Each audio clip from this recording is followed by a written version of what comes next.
A surge in COVID cases has resulted in the state's highest average test positivity rate since April.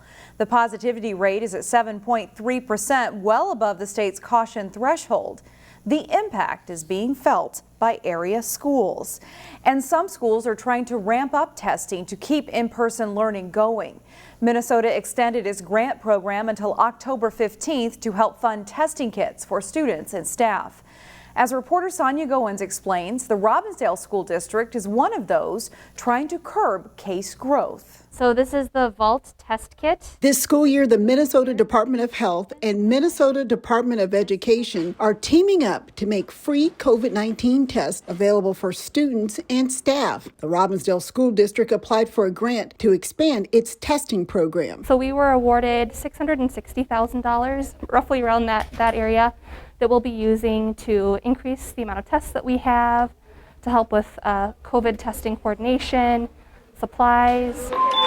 School officials say testing is important, especially since Armstrong and Cooper Senior High Schools are on the Minnesota Department of Health COVID-19 outbreak list, which basically means 5 or more students or staff have tested positive out of hundreds of people in the building. We are seeing some cases, but again, the mitigation strategies we have in place with the masking, the testing, and then sending kids home when they're sick has really been helping us keep our schools safe. The free COVID-19 tests are available to all students and staff in the district. So this is our biohazard bag. Currently, the district is using saliva tests, which people take home and get results emailed to them. And then we seal both and then ship them off. School officials say the free COVID-19 tests knock down barriers and make testing more accessible. For some families, transportation is an issue, and for some families, a lack of access or a language barrier might be an issue. Robbinsdale officials say these tests are key to keeping students and staff safe and in the classroom. We feel strongly about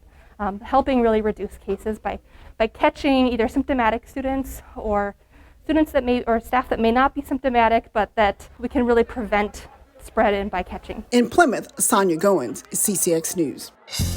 Find more local news stories at ccxmedia.org and follow us on social media.